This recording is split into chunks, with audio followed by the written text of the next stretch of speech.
Hello guys, कैसे हो आप सब। मेरे ख्याल से आप बहुत अच्छे होंगे। तो जैसे हम पिछली सीरीज़ के अंदर बात करते आ रहे थे हेल्थ के बारे में, तो मैंने आपको बोला था कि हम पैसे के बारे में भी ज़रूर बात करेंगे। तो जो आज की हमारी डिस्कशन है वो बेसिकली पैसे के ऊपर रहने वाली है, क्योंकि आपने देखा होगा कि 95% लोग ऐसे हैं जो अपनी दाल रोटी भी बड़ी मुश्किल से चला पाते हैं, और 5% लोग ऐसे हैं जो अपनी ज़िंदगी को एंजॉय कर रहे हैं, अपने ड्रीम्स को पूरा कर रहे हैं। ठीक है, तो उसका कारण क्या है? वो भी यहीं पे रह रहे हैं, हम भी यहीं पे रह रहे हैं। तो उसका रीज़न क्या है? उसके रीज़न है जो मैं आज आपके साथ शेयर करने वाला हूँ। तो उससे पहले ना मैं आपको बताता हूँ कि जब मैं स्कूल में पढ़ता था तो मैं सोचता था भी यार, मतलब पैसा एक ऐसी चीज़ है जो बंदे को हर एक चीज़ के लिए चाहिए होती है। मान लो उसने कुछ खरीदना है, उसके किसी भी काम के लिए पैसे की ज़रूरत है, जो बेसिकली पैसे की ज़रूरत होती ही है। बट लेकिन होता क्या है कि वो पैसे के बारे में बात कोई नहीं कर रहा। अगर हमने मान लो जैसे डॉक्टर बनना है तो डॉक्टर की स्टडी है, वकील बनना है उसकी स्टडी है, ठीक है, या हमने कोई भी काम करना है उसकी हर एक की स्टडी है।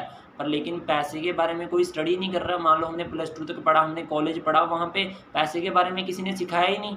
ठीक है, तो इसका क्या रीज़न था? तो मैं थोड़ा-सा मतलब मेरे माइंड में चल रही थी ये बातें। बट लेकिन हुआ क्या, धीरे-धीरे जब मैं अपनी ज़िंदगी में आगे बढ़ा तो मेरे सामने एक बुक इंट्रोड्यूस हुई जिसका नाम है रिच डैड पुअर डैड। ठीक है, जो रॉबर्ट टी कियोसाकी जी ने लिखी है।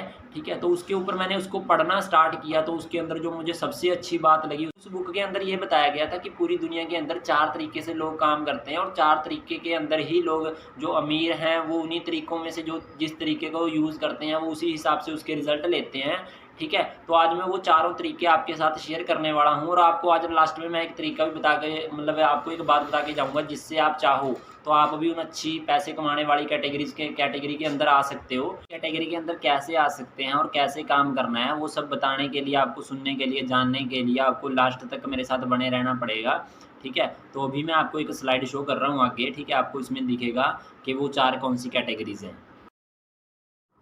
हाँ जी, आपके सामने ना ये स्लाइड शो हो रही होगी, इसके अंदर आपको दिख रहे हैं चारों के चारों पार्ट। ठीक है, तो इसमें हम चारों के बारे में डिटेल में बात करेंगे। तो अगर ई की बात की जाए तो ई में आपको दिख रहा होगा, यहाँ पे वो पर्सन हैं जो एम्प्लॉय हैं, यानी कि जो एक जॉब फिक्स कर रहे हैं, जिनकी एक सैलरी फिक्स है। चाहे वो कोई डॉक्टर है, चाहे वो कोई किसी भी इंजीनियर है, चाहे वो किसी भी फील्ड में बंदा है, यानी कि जिस बंदे की एक फ़िक्स सैलरी है वो एम्प्लॉय वाली कैटेगरी में आता है। अगर सिंपल शब्दों में कहा जाए तो उसने अपना टाइम बेच के वो पैसा कमा रहा है।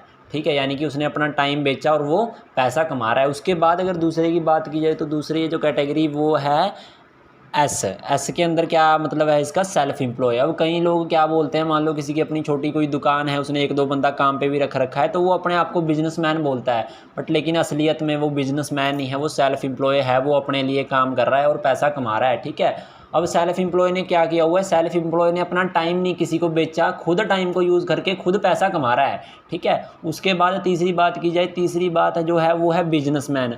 बिजनेसमैन क्या कौन है? बिजनेसमैन वो है जिसने 100-200 या 300 लोगों को काम पे रखा हुआ है, वो उनसे काम करवा रहा है और पैसा कमा रहा है, उसे बोलते हैं बिजनेसमैन। ठीक है, तो वो बिजनेसमैन ने क्या किया हो? बिजनेसमैन ने लोगों का टाइम खरीदा हुआ है, यानी कि उसने लोगों से टाइम खरीद लिया और वो लोगों के टाइम का यूज़ करके पैसा कमा रहा है, तो उसे बोलते हैं बिजनेसमैन। उसके बाद फोर्थ कैटेगरी आती है इन्वेस्टर। इन्वेस्टर ने क्या किया? इन्वेस्टर ने पैसा इन्वेस्ट कर दिया किसी भी बिजनेस के अंदर, किसी भी चीज़ के अंदर, और वो पैसे को लगा के ही पैसा कमा रहा है। यानी कि उसको अपना टाइम ना तो बेचने की ज़रूरत है, ना किसी का टाइम खरीदने की ज़रूरत है, वो पैसा लगा के पैसा कमा रहा है, इसे बोलते हैं इन्वेस्टर। ठीक है, ये चारों कैटेगरीज हैं, और इनमें जो सबसे मेन बात है वो मैं आपको बता देता हूँ कि देखो, जो पहले पार्ट है ना ई और एस, उसके अंदर आप अपना दाल रोटी बहुत अच्छा कमा सकते हो, और आपको वो दाल रोटी तब तक आएगी जब तक आपके हाथ पैर अच्छे से चल रहे हैं, आप काम कर रहे हो, जिसे हम एक्टिव इनकम बोलते हैं। बट लेकिन जो बिजनेस ओनर और इन्वेस्टर वाली कैटेगरी है वो पैसिव इनकम वाली कैटेगरी है। वहाँ पे आपको बिना काम करे भी पैसा आता है, क्योंकि लोग आपके लिए काम कर रहे होते हैं। ठीक है, तो ये चीज़ है इन दोनों कैटेगरीज के अंदर, ये डिफरेंट है। देखो, कैटेगरीज का आपको पता लग गया है कि कौन कौन सी कैटेगरी हैं। अब हम इनके अंदर पैसे की बात करते हैं। ई और एस के अंदर अगर बात की जाए तो ई और एस के अंदर अगर बात की जाए तो 95% लोग ऐसे हैं जो इन कैटेगरीज के अंदर काम करते हैं। मतलब या तो वो किसी के नीचे जॉब करते हैं, या फिर वो क्या करते हैं, या फिर वो अपना कोई छोटा मोटा काम स्टार्ट कर लेते हैं, कोई शॉप खोलना या कोई अच्छा काम स्टार्ट कर लेते हैं, जिससे वो सेल्फ एम्प्लॉय बन जाते हैं। तो यानी कि अगर 95% लोगों की बात की जाए तो वो ई और एस कैटेगरी के अंदर हैं, बट लेकिन जो 5% लोग हैं जिन्हें हम अमीर बोलते हैं वो बी और आई वाली कैटेगरी के अंदर हैं, क्योंकि सेल्फ एम्प्लॉय भी बिजनेसमैन के अंडर काम करते हैं और एम्प्लॉय भी बिजनेसमैन के अंडर काम करते हैं। और उसके बाद फिर जो सबसे बड़ा क्वाड्रेंट है वो आई, उसके अंदर कई बार बिजनेसमैन भी इस आई वाले के नीचे काम करते हैं, क्योंकि हो सकता है उसने किसी कंपनी के अंदर पैसा इन्वेस्ट कर दिया हो, ठीक है, या फिर उसने कोई कंपनी खुद ही खड़ी कर दी हो, मतलब इन्वेस्टर है, यानी कि वो कंपनियां खड़ी भी कर सकता है, लोगों के साथ शेयर भी डाल सकता है, बहुत बड़े बड़े काम कर सकता है, ठीक है, तो वो इन्वेस्टर है, ठीक है। तो यानी कि अगर पैसा कमाने की बात की जाए तो पैसा कमाने के लिए अगर तो आप चाहते हो कि आपने एक नॉर्मल ज़िंदगी गुजारनी है तो आप एम्प्लॉय या सेल्फ एम्प्लॉय बन के आराम से गुजार लोगे, अपना दाल रोटी अच्छे से चला लोगे। बट लेकिन अगर आपके माइंड में ये चलता है, आपके मन में ये क्वेश्चन चलता है कि अमीर लोग कैसे अमीर हैं, तो वो इसलिए अमीर हैं क्योंकि वो बी और आई क्वाड्रेंट के अंदर आते हैं।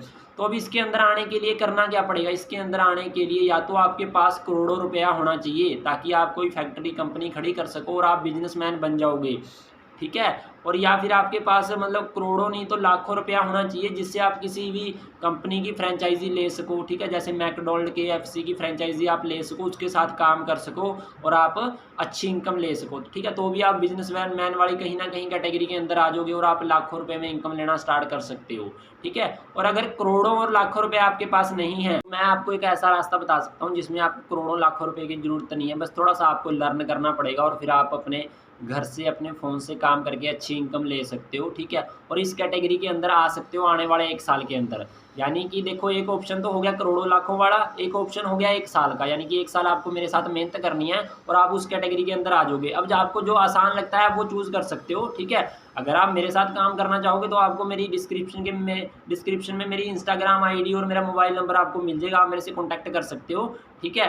बाकी आप जैसा चाहो वैसा कर सकते हो, डिसीजन तो एट द एंड आपका ही होना है। बट लेकिन मैं आपको एक चीज़ बता देता हूँ, देखो, अगर तो आप एम्प्लॉय और सेल्फ एम्प्लॉय वाली कैटेगरी में रहोगे तो आप क्या सोचोगे कि चलो यार गाड़ी क्या करनी है, बाइक से ही काम चला लेते हैं, प्राइवेट हॉस्पिटल में क्या जाना है, सरकारी में ही चलते हैं, ठीक है, आप ऐसी बातें करोगे। मतलब मैं उन चीज़ों को बुरा नहीं बोल रहा, बट लेकिन कहीं ना कहीं जो एक फैसिलिटी की कमी है वो उनमें रहती है, ये चीज़ें आपको भी पता है। बट लेकिन कई बार हम अपने मन को समझाने के लिए उस कैटेगरी में रहते हैं, बाहर जाने का कोई रास्ता नहीं मिलता, तो इसलिए हम अपने मन को समझाने के लिए ऐसे बहाने लगाते हैं, ठीक है। तो आप अगर सच में इन कैटेगरीज के अंदर आना चाहते हो और अपने ड्रीम पूरे करना चाहते हो, ठीक है, तो वेलकम है आपका मेरे साथ, ठीक है, हम मिलके काम करेंगे, मिलके ग्रोथ लेंगे, ठीक है। तो बाकी अगर आपका कोई और भी क्वेश्चन है जो आप मेरे से जानना चाहते हो तो आप या तो मेरे से कॉन्टैक्ट नंबर मैं आपको नीचे दे ही दूंगा।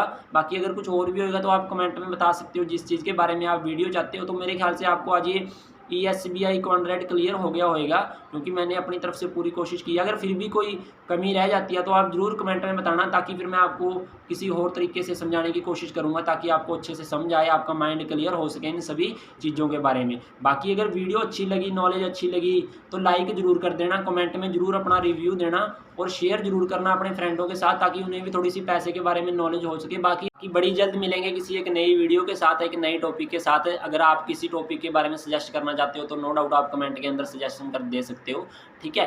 तो बाकी मेरी तरफ से आज इतना ही था, तो बाकी मिलते हैं जी बहुत जल्दी। Thank you so much.